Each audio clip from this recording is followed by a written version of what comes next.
Do that. All right. So we're recording Dr. Jerry Gray's study club meeting on January 17th, 2024. And even though it's cold outside, we are willing to be here to grow ourselves in our practices. Woohoo. All right. Today's topic, Dr. Gray, is KPIs, right? Yes. January 17th, 2024, KPI. This is great that Cheyenne's here. She's great at this as well. And we'll talk about goal setting as well. Okay. So I will be, that's maybe at some point sharing my screen and talk about this. But the first question for 10 points for someone there, other than Dr. Gray and Jen, Dr. Z, what does KPI stand for? Key performance indicator. Key performance indicator, 10 points right out the gate. 10 points. Write those down. Okay. Key performance indicator. In other words, how are we performing in key areas of our business? And so we have all kinds of trackers. We probably have too many trackers. For Dr. Gray, I look at his tracker that he got from Indo Mastery. We look at that every month. I think, Jen, you guys plug numbers in there. We look at it and talk about, what does this mean? Now, it's one thing to look at it and go, I'll use the scale that I stand on hopefully every day, and it gives me information. That is a key performance indicator. And it's how well did I perform at eating? How well did I perform at exercising and all of that? So if the scale's going the wrong direction, I'm hoping that changes my actions. The whole point of knowing the information is doing something with it. So we're going to look at some different statistics for a general practice. And we're going to talk about you knowing what those numbers are. And if you do and you're comfortable sharing them, that's great. I think sometimes in dentistry, we just don't share enough about the potential of what can be done. Cheyenne and I will share some, I don't know, typical averages or maybe what industry standards are, Cheyenne, what we see and how we see growth happening and all the things that influence that. So for example, if we saw open time and hygiene increasing, right? Too much open time and hygiene. What's one KPI, Cheyenne, that we'd say, all right, this is an area we need to look and see, are we healthy here? That would be perio department. We want it to be north of 30%. That will help decrease the open time. All right, 10 points, Cheyenne. That was amazing. So we didn't even practice this ahead of time. So we have these two columns on our tracker, and I'll show something to you guys at some point. But when open time and hygiene is unhealthy, too high, more than 5% open time and hygiene. So like I just got off with a practice. They were at 15% open time and hygiene, I think. I think I still have their tracker open here. They were at, 15% open time and hygiene. Their perio was at 12%. Well, what we know in dentistry is the more urgency and value people have about it's not just a cleaning anymore, the more likely they are to keep the appointment. Now, we're not trying to find perio where it doesn't exist. You'll just know if you have lower perio, you're fighting a bigger battle to keep the hygiene schedule full. That's just one example, okay? So if we get that perio percentage to 30% or more, we typically see open time go down to a healthy place. More frequent appointments, more value, more urgency, deeper connection with patients. They're seeing you more often. You know, does all that make sense, guys? Yeah, sure does. Okay. And Cheyenne, jump in at any point too. So if I take a breath, that's your spot. Okay. All right. So here's my question for you guys. First question. In your hygiene department, do you know your open time rate? When you look at your month, you look back at it and go, what did we end up with? Your cancellation rate is probably higher, but what was your net open time? So hygienist works 110 to 120 hours a month. Let's call it 100. If you had more than 5 open hours, that would go into the unhealthy KPI range. You're stepping on the scale and it's going, uh-oh, something's wrong here. So who knows their open time rate in hygiene? Who's tracking that? Okay, what is it? Last month it was 8%. 8%. That's a great number. Wow, 8% is really, really good. Is that for a whole hygiene department? 8%, like 2 hygienists working 2 days a week? Yeah, that's whole hygiene. Yeah, and that's 8 days a week of hygiene? I don't even know how many hygienists are going right now. 4 hygiene a day. Wow. Wow. So what's interesting about that, the bigger the practice, the more patients you have, the bigger the pie, the more likelihood that that hygiene schedule is going to fall apart. It's the law of entropy. That's impressive. 8% open time in hygiene. Don't you think, Cheyenne, for 4 hygienists a day, that's 12 maybe-ish days a week of hygiene. That's 16. That's really good. That's fantastic. Yeah. So here's another KPI for you. Take the number of days of hygiene you have and times it by 5,000. That's your monthly goal for hygiene production. So if you were a one doctor, one hygienist a practice, right? And she was working 4 days a week, 4 days a week times 5,000 is your monthly goal, $20,000 a month. So you take 16 days a week of hygiene, times it by 5,000, 80,000. I think that's like 80,000 a month, something like that.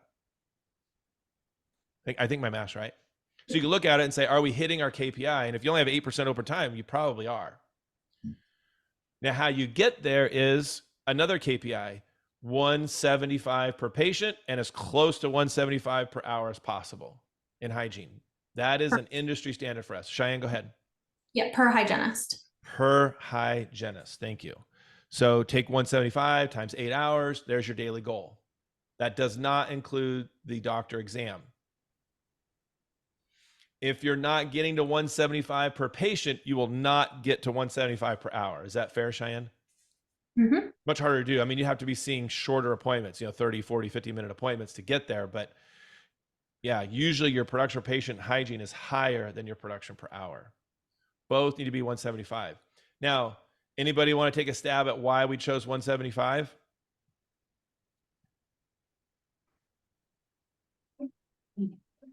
It's the average of bite wings, prophy, bite wings, prophy, and fluoride over 2 appointments. That played a role in it. Our system is 4 bite wings plus a PA plus additional PA annually. So we take 6 x-rays. That right there, guys, just so you know, that's a $30,000 per year per hygienist increase if you're doing 2 PAs annually. And not that it's about the money, but now your standard of care is increasing. You're taking PAs in the front where Dr. Gray's done those anterior root canals, and you want to see what that root tip looks like. You want to see what interproximal decay looks like. You want to look for cysts and all those sorts of things. Charge for 6 x-rays a year, 4 bite wings, first PA, additional PA. That $80 a year, right, times 6 months worth of appointments equals your growth. So 600 patients a year for one hygienist times $80, $48,000. Not to mention, you might diagnose more, you might see more issues, you might refer more to Dr. Gray. Wow, I didn't even plan that, Dr. Gray. So standard of care for the last 20 years is we need to see more than what's on a bite wing. I don't know, Cheyenne, in that so Cheyenne is my heir apparent. I don't know if you guys know that, but she managed the same doctor I did into retirement. So she sent him into retirement. I at least kept him going, but he's still part-time as associate. But I don't know how many years we've been doing 6 x-rays there, maybe 20 years, I guess. Over 20. Over 20. Yeah, I'm old. Okay. Over 20 years, we've been doing 6 PAs with almost all of our clients. One of the first things we do is say, we move from 4 bite wings annually to 4 bite wings plus 2 annually. And what's amazing about that is that fee typically is just right underneath the FMX fee. I did this today with a new client. Their FMX fee is $185. Their 6 x-ray fee is $180. So annually, we're billing $180. Insurance is covering it. And you could take as many x-rays you want. You could take 7, 8, 9, 18 if you wanted to, if that patient determined the need. Now, you might not do this on kids. If you see a lot of kids, that might not be their thing, but maybe it is. Maybe you need to see anteriors, interproximal. And then what we do is we eliminate the FMX code. We no longer, we haven't used the FMX code in decades. Does anybody know why we eliminated the FMX code? Because insurances said, oh, that Pano and the FMX are the same thing. You can't get paid for both. And so by eliminating the FMX code and using 6 x-ray system, when you take an FMX, charging the insurance for 6 x-rays, I lose $5. I gain $170 panoramic x-ray every 3 years. So now a KPI increase, and a lot of times is in hygiene where that panel is being taken. So I did this earlier with a practice. Let's see if I still have their tracker open. I still have the tracker open. I did this right down here. Their number of patients, they have 2 hygienists. On their number of patients, if they were to move from 4 bite wings to 6 x-rays, the 2 hygienists, they would have $140,000 increase annually, and then $92,000 more a year with a pano. Now I know I'm talking dollars, but I'm really talking about standard of care. They're missing out. They're taking a pano every 10 years. I'm like, why bother? You're not going to see them every 10 years. Every 3 to 5 years is standard of care. You determine that as a doctor. And then you can also decide if you want to write it off. We decide if you want to do it for free. That's up to you, because your return is so much greater than just simply 4 bite wings. We have a periodontist friend in Louisville who told us a story about their friend passing out and breaking their jaw and having to have, I don't know if it was a bypass or whatever it was, in their carotid artery. When the friend came into the perio practice, they did a CBCT and saw all that blockage that had been there was because there was an asymptomatic abscess on 29, something like that range. Okay. So Dr. Gray, imagine that abscess is there, white blood cells trying to get there. He blacks out, and then all this discovered. And the periodontist said, well, aren't you having x-rays taking at your general dentist? She's like, yeah, they take those bite wings every year. Well, of course, nothing was discovered. Nobody saw anything that was of concern. So the PAs and the panoramic x-ray become standard of care. Yearly PAs and with the bite wings, and then 3 to 5 on the pano. Yeah. Anybody already doing that? Anybody already doing it this way? Okay. So, yeah, I mean, I think this is a no-brainer for you to go back to your team and not talk money with them, but talk about standard of care, what you want to see on images for your patient care. Cheyenne, what were you going to say? I was just going to say you have to add in the amount that you'll also be presenting as well. So doing it this way, you are able to diagnose more, and then you add to that production that way as well. So you get patients healthier faster because you're diagnosing it more frequently. So it's not only the additional cost of being able to do it this way, Yeah. but also with the case presentation. Yeah. How many are we missing? So this is when digital x-rays change things, right? So there's BDX before digital x-rays, and there's ADX after digital x-rays. Okay. After digital x-rays came into play, this system became a no-brainer because we weren't having to process. I know, Cheyenne, you weren't born yet, but we used to have to process film. So I get to tease her a little bit. She looks younger than she really is. So the thing here is, once we were doing digital x-rays, we're able to see so much more and at much less radiation rate. By the way, I'm willing to debate this or talk about this. So if you have concerns about it, please throw them out there and let me know, hey, this doesn't work for us because of whatever. Okay. I don't know, Cheyenne, maybe 95% of our clients do it this way, 6 x-rays. Does that sound about right to you? I know all my clients do it, so. You're a better coach than me, that's why. So not all of my clients do it because for whatever reason, I'm not as effective at explaining it, I guess. All right. Does this make sense so far, guys? 2 questions on that. So for a new patient, you're just suggesting a pano and 4 bite wings. Great. Let's stop right there. Hold your second question. Okay.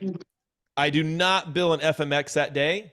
Depends on what that patient needs. But if I'm taking an FMX, I'm charging out 6 x-rays. So you can still take it, but not charge for it. That's right. 11 images at no charge in the chart, right? 6 x-rays were charged for. If you desperately need a pano that day, take it. It's not going to be covered. It's not going to be covered at all, right? Here's an interesting caveat. 32 days later or more, that pano is now covered by insurance. . So if you want the production for that pano, You could take one today if you need it. And then 6 months later at hygiene, do a follow-up. Let's see what that area looks like for the wisdom teeth extraction or whatever. But today the panel is going to be 0. Does that make sense? Yeah. All right. Question 2. If you're suggesting 6 x-rays, if they've got no previous, no previous endo, Yeah. what's the deciding factor in taking yeah. few random PAs? Well, sorry, say that louder. Which What was- PA, I mean, like, why would you have randomly taken a PA of 29 if they weren't having any symptoms? Choose the area you want to see. Most will choose 2 upper anterior PAs and 1 lower anterior PA. Some will want to see the apex of the posterior teeth. It's really your protocol. Some offices aren't just taking 6. We're not randomly choosing. We're doing more. We could take as many as we want. We could take 18 that day if we felt we needed to, but I don't think that's it. But you could take more images that day that make more sense to you. So interproximal decay, bone levels, looking for cysts or abscess. I don't even play a dentist on TV. I'm just telling you what other dentists tell me. So it becomes your call. And it's a standard of care that you determine is you or not. And if it's not you, totally fine. Please don't do this for the money. It's just nice that when you improve your standard of care, you expand your standard of care, I guess, the money will show up. So would it be something like you just have some deep amalgams from the past and you're worried about, something developing below there and, they may need endo, but they have no symptoms. But how many of these quiet lesions are just sitting there? There you go. And then you just go, oh, okay, well then we'll check that one in 3 years and we'll check the opposite side or, I mean, we don't have to do this. So I'm just trying to think of how you would. Yeah. Yeah. The rationale I've heard is endo-treated teeth, all implants, and re-implants should be x-rayed. I think it was about every 2 years for monitoring and stability. And then like higher risk areas or other things. And it's like, well, I haven't had a picture of that in a while. Probably put that one on the board. What would you Yeah. define as high risk? Let's say someone like I saw someone and they had upper right anteriors, they had no fillings, but they had interproximal fillings upper left anterior. So you're like, well, you don't have any fillings there, but the other side says there's a likelihood that they could be there. So, or if they have a food infection area and you're like, well, that's high risk. Like, Yep. Yeah. yeah. Is anybody insurance free? Like patient pays you and their insurance reimburses them. Is anybody in that world fee for service? Okay. All right. Then I won't talk about that. There's added benefit there too. But I'm enrolled in my office's membership plan. So I pay the same no matter what they do. So as a patient, an informed patient, I want them to make sure they know everything that's going on. I don't want any mystery showing up later on. Does that make sense? My wife just went through this. So post having COVID, I don't know the relationship or not, but she got sleep apnea. So we saw an increase in grinding and night guards, and we saw an increase in sleep apnea post-COVID, post-2020. Okay. So I have one of my sleep apnea dentists about 4 hours away. I take her down there and she does a CBCT, shows us the airway, right? The significant difference in the airway and what it should be and what it is. Makes sense. Let's make her a guard. And by the way, the sleep doctor got the sleep study post her guard and ended up calling the dentist like, what did you do? Because it was such great results. Abby's like a perfect case for what we did dentistry. It just worked. But doing the CBCT, guess what we found on the apex of 24 and 25, Dr. Gray? I mean, I'm calling Dr. Pires. Like, should we do an extraction implant? She doesn't want to have a root canal. What should we do? All this. Had no idea it was Have a there. root canal. I know, right? I'm like, I'm going, Yeah. Dr. Gray. So on the way back, we stop at your new friends, Dr. Gray, my endodontist clients in Lodi. And I'm Yeah. telling them what's going on is what we found. They're like, yeah, you could just zap. Those are single canals, blah, blah, blah. Then 24 has 2 canals. And we just start going down all of this. Well, here's the deal. My wife is the daughter of a dentist. She knows what's going on, no symptoms, and probably came from grinding her teeth or something happened where she ended up creating an abscess in 24 asymptomatic. But the last thing we would have wanted was for that to turn into a full-blown painful experience for her. So because we didn't take the PA on 24, it was missed. The CBCT caught it. So we don't know what we're missing. So it's really hard to answer that question. You get to decide on a case-by-case basis. Make sense? Okay. Sidetracked a little bit on this. So the 175 per patient, where does that come from? Runs in the family. I mean, every meeting Dr. Gray and I have, he's at least 20 minutes late. No, I'm just kidding. No, he's never late. He's waiting for me usually. All right. How are you, young Dr. Gray? I'm doing fine. How are you? Doing good. Good to see you again. Yeah, All right. We just solved all the world's problems, but don't worry, we record it. You can watch it later. Cool. All right. So the 175 per patient. Now, yes, you can look at prophy, x-rays, fluoride, those sorts of things added up. Raise your hand if any of your hygienists asked for a raise in the last 2 years. Right? Everybody, yeah. The going rate is dictating that we have a certain norm that we're hitting. And so that number used to be 150 per hour, 150 per patient. In the last year or two, we've had to increase it to 175. It's an average. So you might be above that. You might be below that. Okay. So the 6 x-rays really does help that 175 number. It helps us get there. So the 2 PAs. So All right. the 175 is the cleaning plus those other things? Yeah. Yeah. That's That a was the total? hygiene visit average. Yeah. One's going to be 250, one's going to be 130 or whatever. It's going to average that 175. That's what we're looking for. Perio is going to play a role in that, of course. So yes, it's a great question. All right. So hygiene KPIs, 175 per patient, 175 per hour, less than 5% open time each month net. And I don't know, any other KPIs, Cheyenne, on hygiene that we should mention?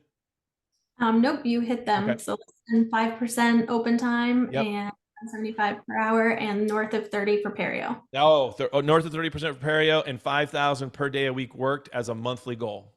All right. Let's talk doctor, then we'll talk full practice. So doctor goals, it's a wide range. I mean, we have some people that blow the minimum, the BAM number out of the water. Some struggle to get there. Mhm. Our number is still built 500. on what, say that, Cheyenne?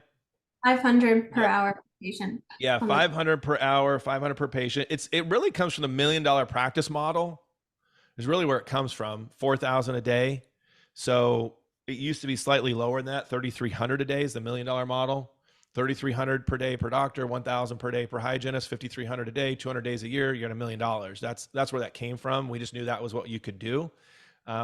Now we more look at it like, hey, we need to make sure patients are getting healthy at a certain rate. And what we figured out is about 500 per patient, 500 per hour is patients are getting healthier at a much quicker pace. That's what we want.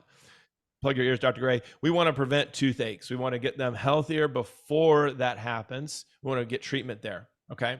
So case acceptance is what we teach. And therefore we know if we're at least at that, then we're doing well.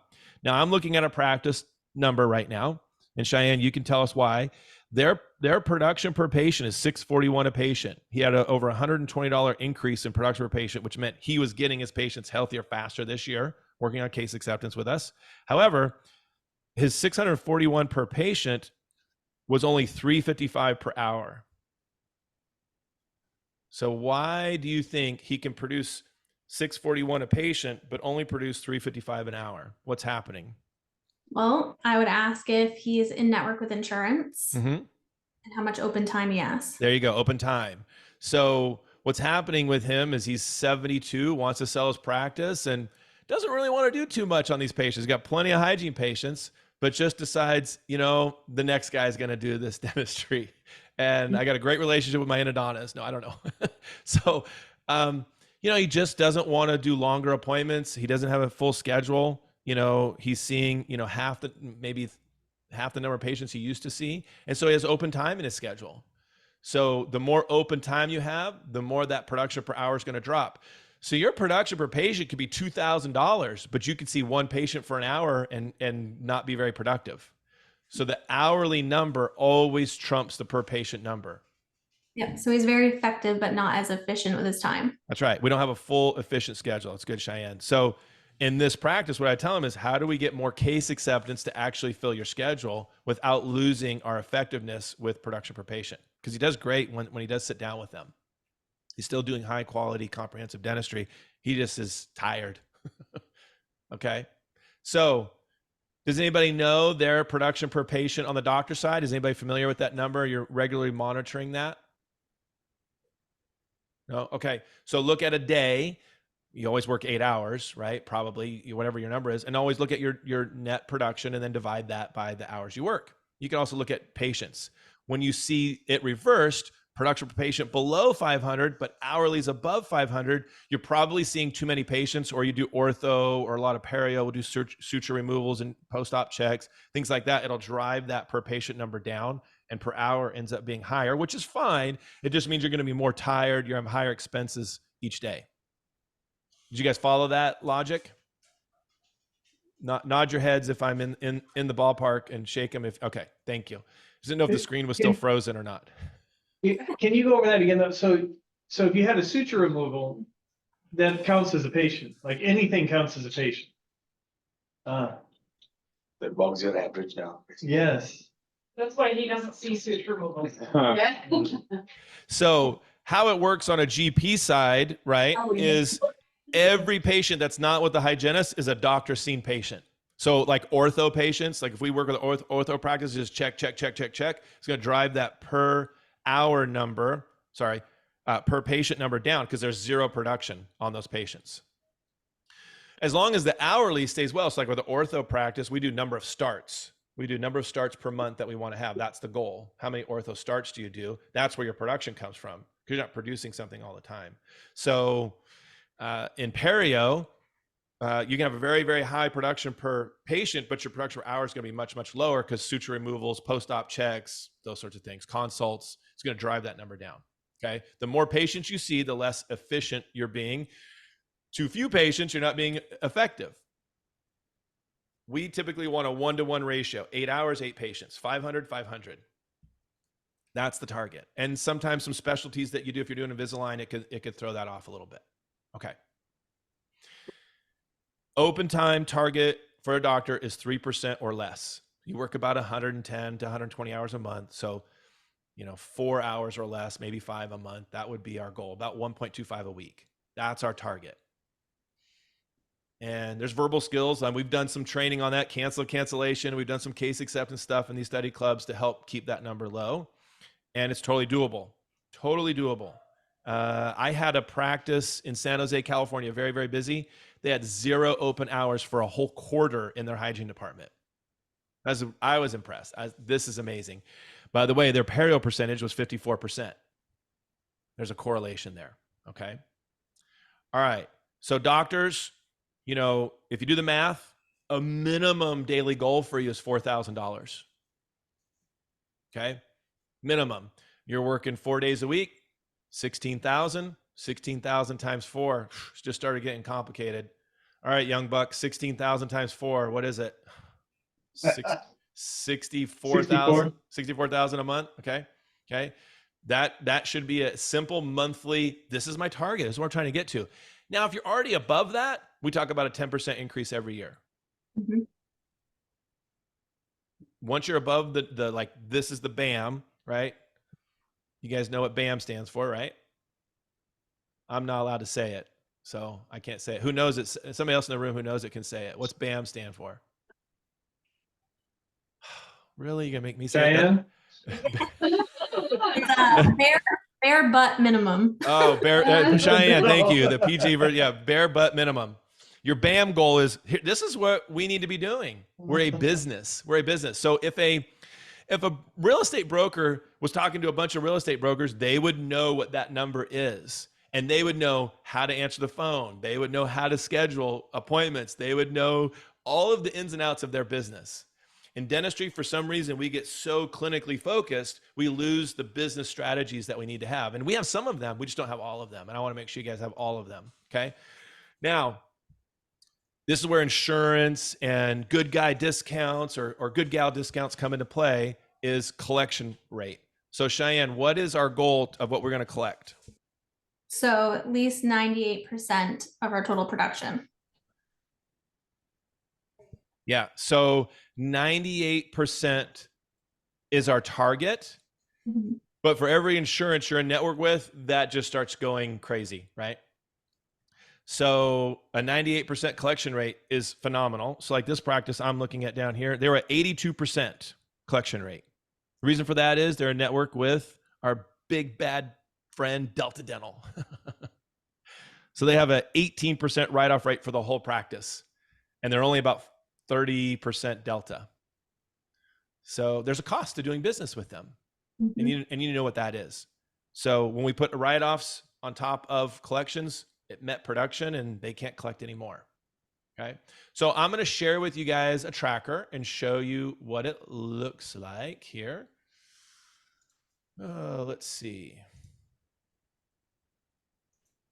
We didn't even mention Oh. case acceptance rate either. We haven't got to case acceptance KPIs, new patient call conversion KPIs.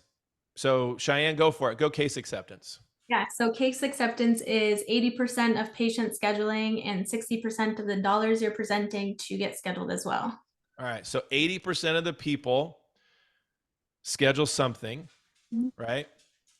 And this is embarrassing. Welcome back, Eric. Yeah. Welcome back. I don't know what it's like, not letting me do anything. It's like, gotta do it's trying to sell me something. It's not letting me touch anything on my computer. All right, there we go. Just buy it. Just buy it. Typical endodontist. Oh my goodness. I know. All right, let's see what examples I have in here. So again, Cheyenne, case presentation example, since you said that, 80% of the bodies scheduling something.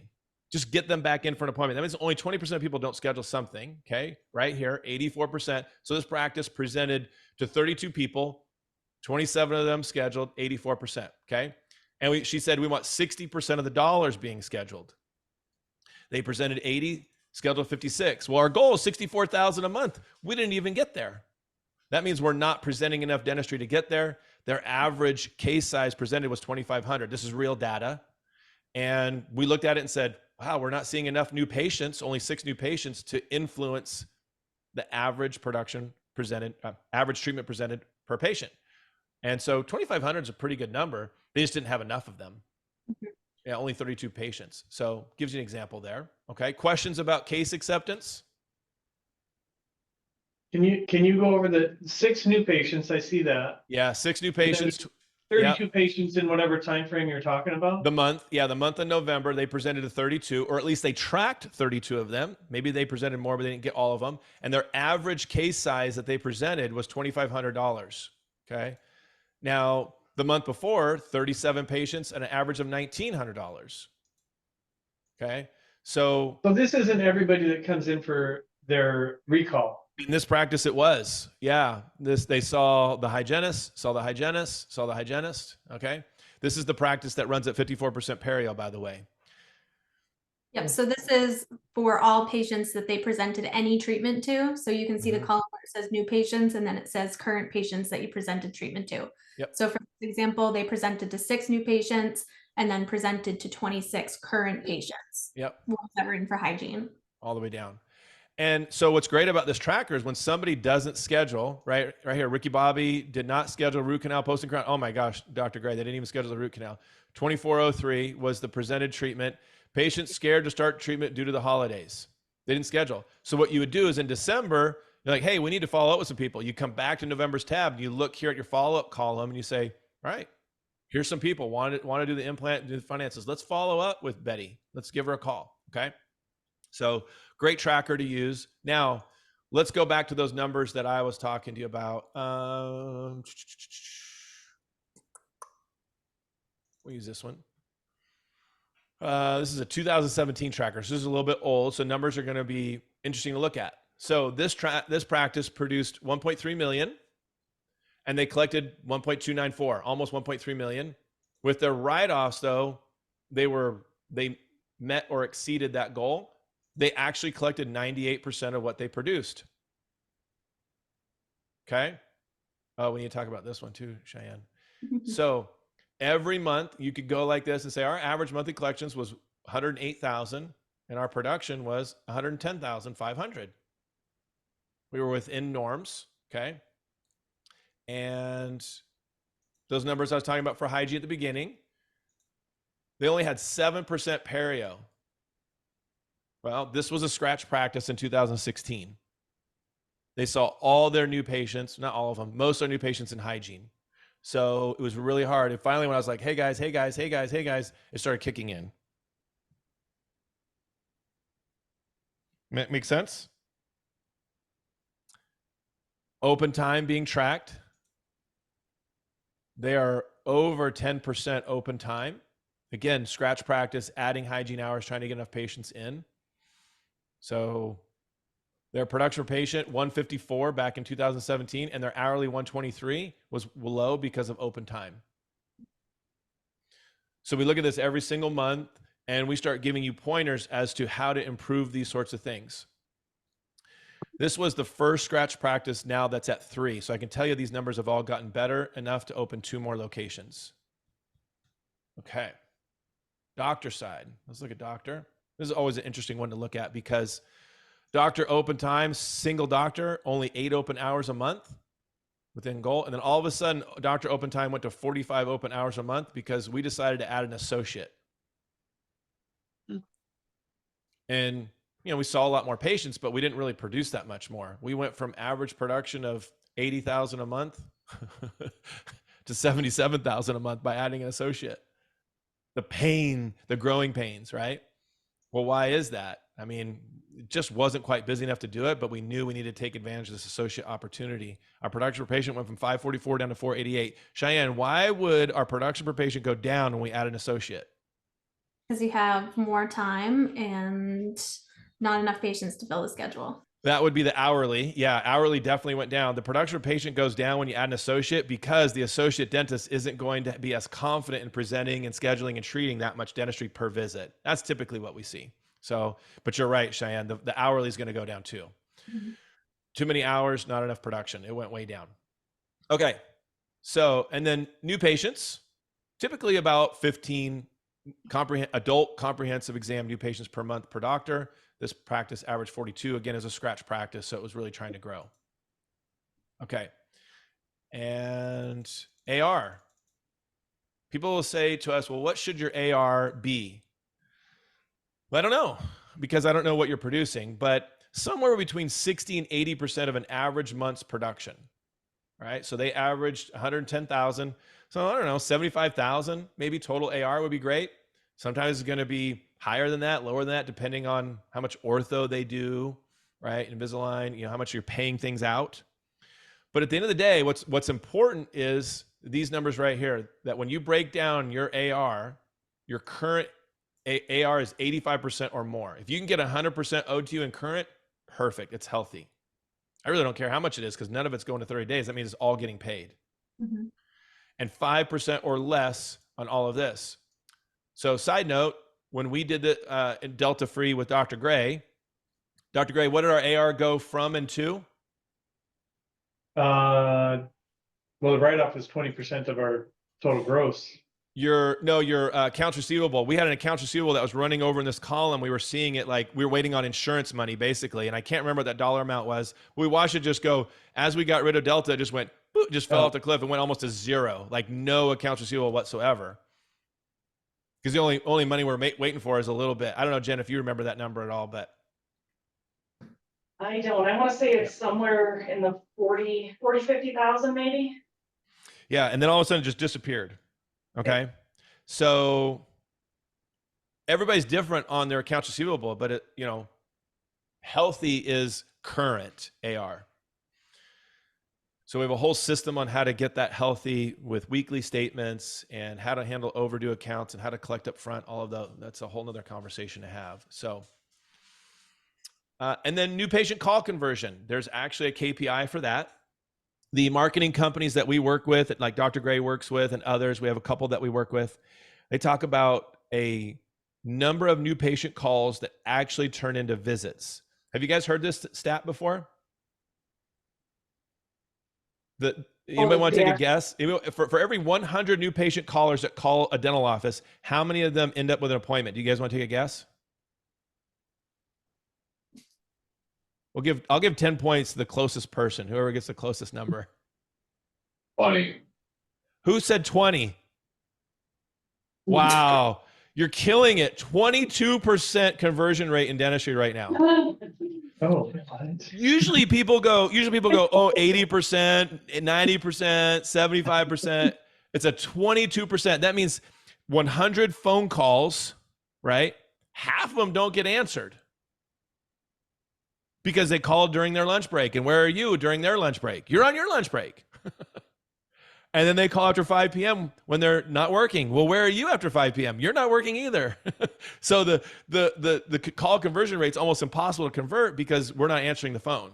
They're calling on weekends, nights, and lunches. Okay, that's the first thing that we're up against. The second thing is, if they're a referred patient, it should be 100% conversion rate.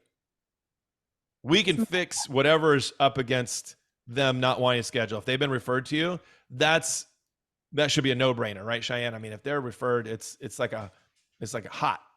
Exactly. Yeah. They already come in with that trust factor. They're ready to go. They've been told to call you and they call you. It's the Google patients that typically have a really, really low conversion rate. They're shopping and our person on the phone is kind of answering questions and not really controlling the conversation, doesn't really know how to lead to an appointment. And so that's what drives that conversion rate down. So what is our goal for conversion rate? And we have to forget about unanswered phone calls. That just has to go by the wayside because unless you can track it, then you can do this. But we have a new patient call tracker. For every call we answer, getting them scheduled. Does anybody have a stab at what we want? What do you want your conversion rate to be? 80. Yeah, 80% or more.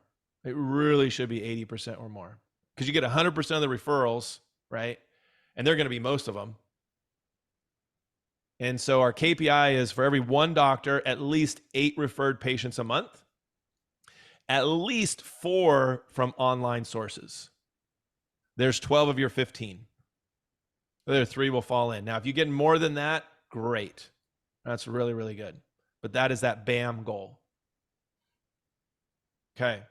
So new patient call conversion tracker. It says how many calls I took, how many people I scheduled, and it'll tell you, and then it has a reason code for reasons why they didn't schedule. And that starts to tell you fees, how long it takes to get in, all of those things. Insurance, fear. Okay. So I blitzed through all kinds of numbers, threw them all at you, all sorts of things, and you're going, man, I didn't know there was going to be a math test today. So I really, really, really love questions at this point because there's something I went too fast on. There's something, it's like the math teacher skips like 3 steps and, carries over and, flips the number and all that kind of stuff. Tell me where I went too fast, what I confused you on, what I didn't cover, something I missed. And then we'll let Cheyenne answer the questions because I don't like tests. All right. Yeah, throw something out there. The pan thing, you said you could take it 32 days after.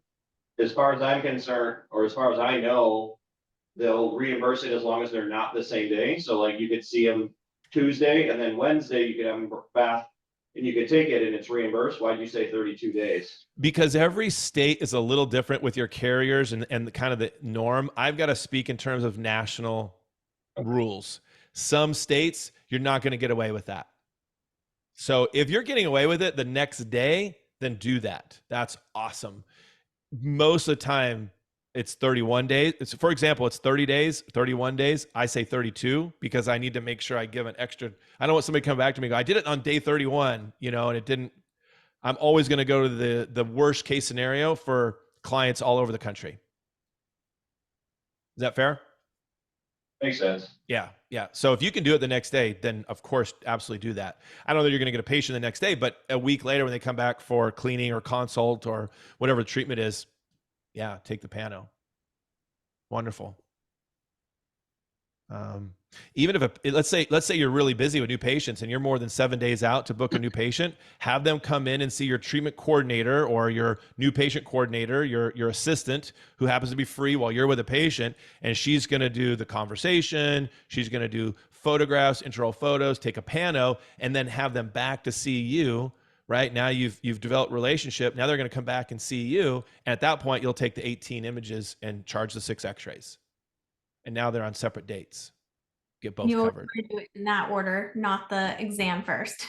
Yeah, Because then not come back to the x-rays. yeah, doing the x-rays first is a little bit easier to do. Good catch, Cheyenne. Yeah, I like it that way. So there's a meet and greet, and they're high fear, and they want to come in, talk to somebody, get them comfortable, and say, we could start with taking some pictures today. Something very simple and easy to do that wouldn't be cause you any sort of anxiety or anything. We can start with that if you want, and then win them over some more, and then win them over some more, and get them in. So lots of entry points in your practice creates flexibility, and then you can use this sort of system to your advantage to do better diagnostics. Yeah, good. What else?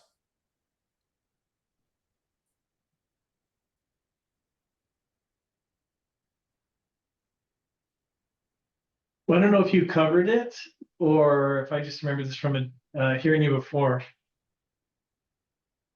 But how you have a metric where you can tell somebody the health of their doctor production by those hygiene numbers. I just remember something about that. I mean, I've never heard of that. I was flabbergasted. You have these, things that you can look at and you go, oh, well, I think it might have been that surgical, the perio production is like really intimately associated with something else. Yes, I think I know what you're talking about. So what we see is when we do perio coaching for a practice, if their perio percentage is really low, what's the practice now focused on after their training? They're focused on perio. And then what suffers over here? Doctor.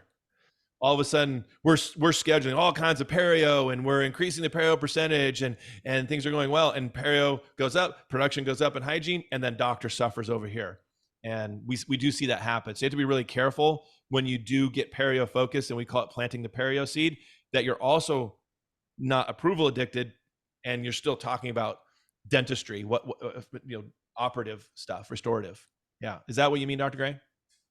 It might be. I just we don't look at that kind of thing. So I just heard you in the past, and it does happen. We'll see that tracker where production patient goes up, perio goes up, and then over on the doctor side, it's going down.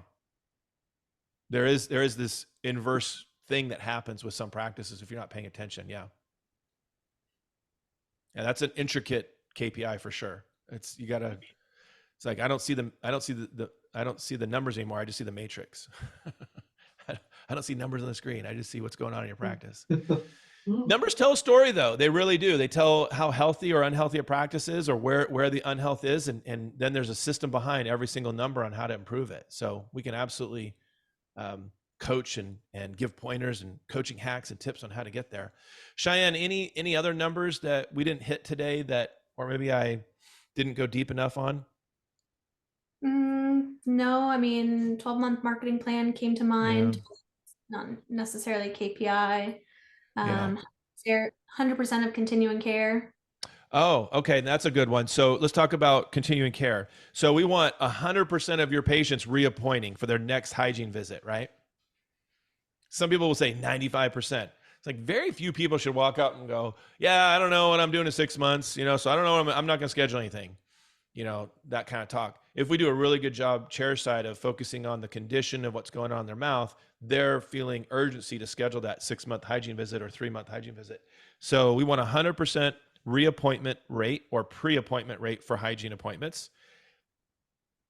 And then if we only have a 5% open time rate, we get down to that 95% treated rate. So your overdue hygiene list that you're running every month shouldn't be that long. Therefore, it's not that hard to manage. And the best way to do it is if every patient that leaves the office leaves with an appointment being created or scheduled. That's the best right. way to track it. So define the difference between created and scheduled, Cheyenne. So do you guys have Dentrix or? Raise your hand if you have Dentrix. Raise your hand if you have Dentrix. All right. One winner in the room. Okay. All right. I'll speak to Dentrix, and then if you can understand the software or The rest whatever. of you, I don't know what you're thinking. That's what I'll say. But basically, if the patient says that they don't want to schedule at this time, or they need to go home and speak to the husband, you're at least creating that appointment and putting it somewhere like on your pin boarded list or somewhere that can be pulled really quick. Wait, That we'll way, if call. calls, yep, wait, we'll Yep. call. So that way, if the patient calls back, you know, or you can go and check that list to see who's not scheduled and follow up with that patient. So it's Yeah. created, but it's not actually in the appointment book. Created. So in EagleSoft, you have a thing called patient tickler file, I think. Open Dental, it's called side booking. Dentrix called wait, we'll call.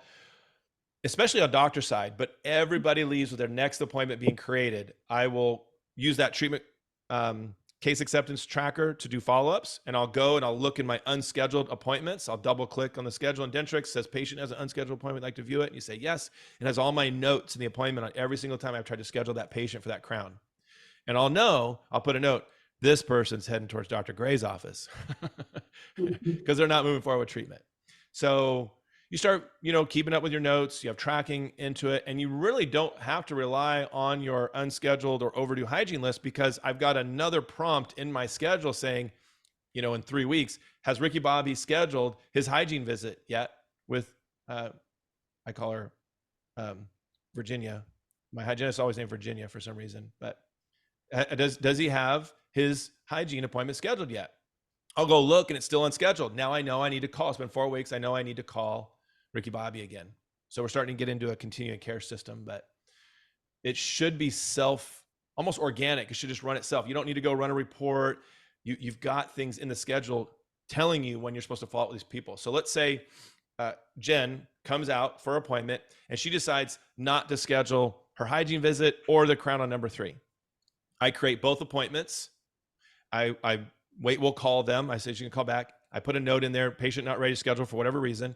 And then I go out in my schedule, and in 2 weeks, I say, has Jen scheduled her hygiene visit or her crown on number 3 yet? I go look in the schedule on that day. No, I know now I'm making calls. I'm sending text messages, and then the verbiage for that follows. All right. We're starting to get into a whole nother study club. All right. Anybody else have a question about numbers, their practice? I think the kind of the unspoken in the room is, what should I be making? What should a dentist be earning every year? I don't know if you saw my social media post yesterday or day before, but it was U.S. News came out with the top 100 jobs in America. And in 2013, dentistry was number 1. It's always been 1, 2, or 3 in there with pharmacists. But anybody see what it's ranked this year, dentist? 70. Number 70, 10 more points. I think you can just teach this. You can just do the study club for me. Yeah. Rank number 70. Orthodontist 72, hygienist 24. So, how the mighty have fallen. And I think it has to do with, there's a lot of dentists coming out now where there wasn't before. So it was more that way. Okay, I see the young buck nodding his head. Okay. And then I think insurance and inflation are creating a clash and being less attractive. The funny thing is that average income of $154,000 a year has not gone anywhere.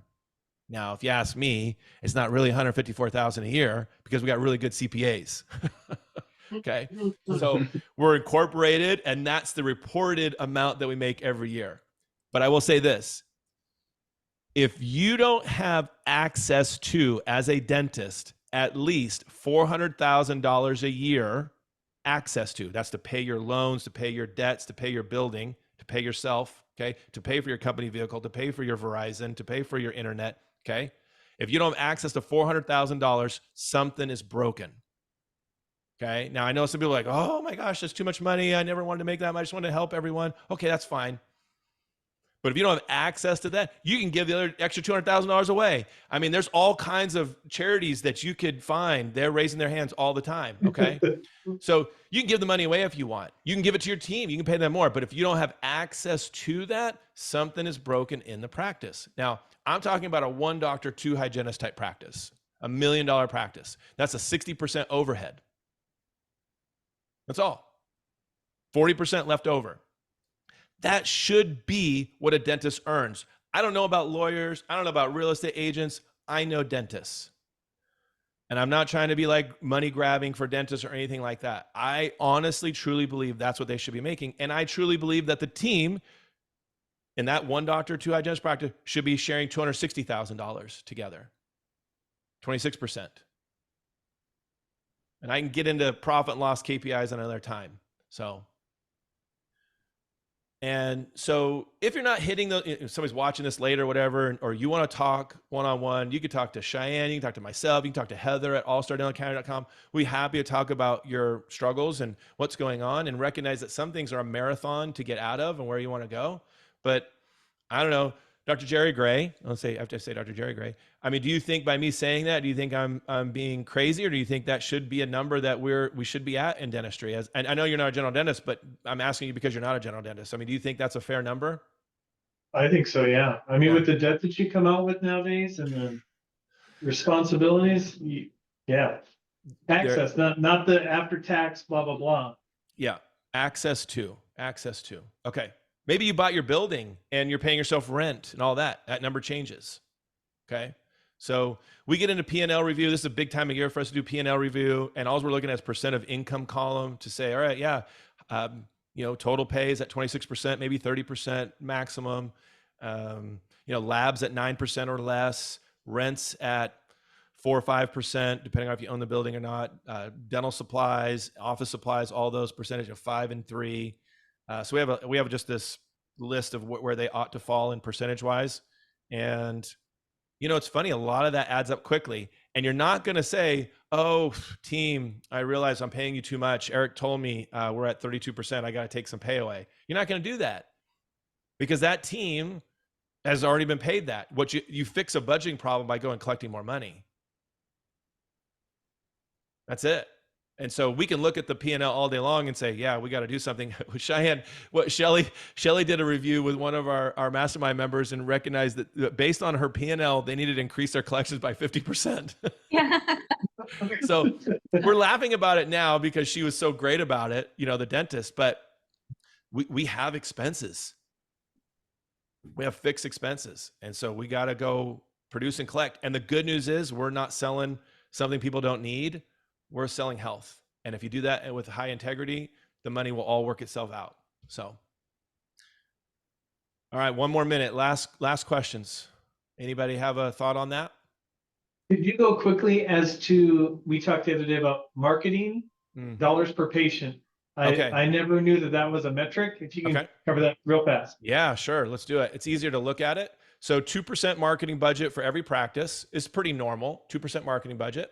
And so you can see on this practice, on our tracker, not only we track how many new patients they get per month, but we track by which marketing source. And then we put in how much are they spending per marketing source.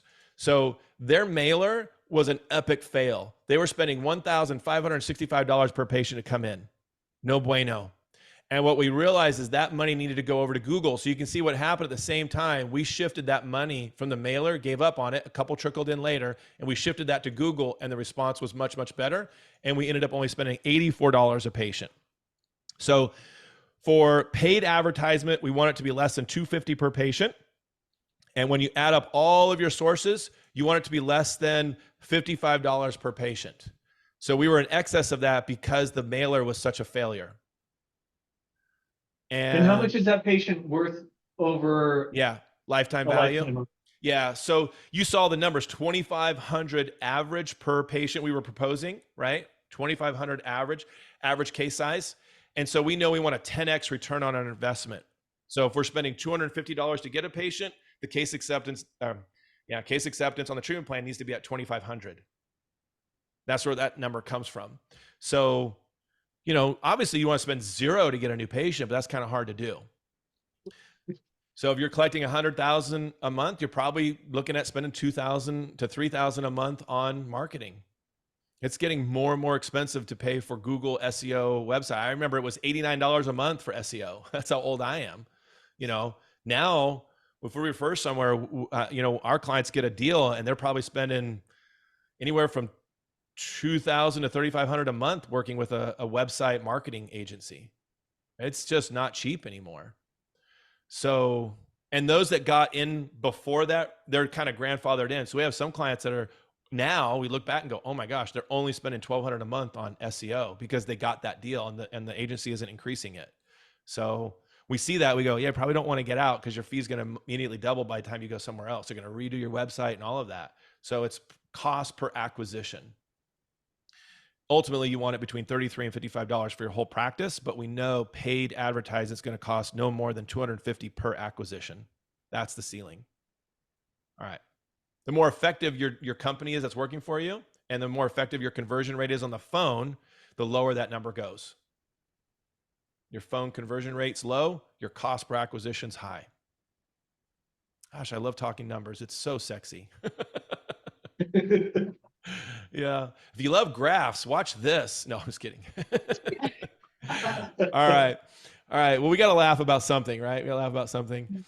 All right. If you guys need anything, just know we're here just to chat. You know, we're friends of Dr. Gray, which means we be talking to you as a friend. There's no requirement to pay us for anything. If you want to chat about something, Cheyenne's willing to do that. You get on the phone with her. Heather is amazing. Heather Nottingham, she's willing to talk to you. I'm a little harder to reach, but eventually you get to me. Okay.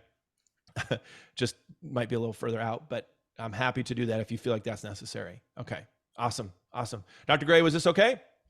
This is great. Thank you. All right, let's go make it happen. Good to see you guys, and we'll see you in a couple months. Thank you, Cheyenne. Thank you, Okay. Cheyenne. Yeah, Have a great night. yeah. Bye, Jen. See you guys. Bye-bye.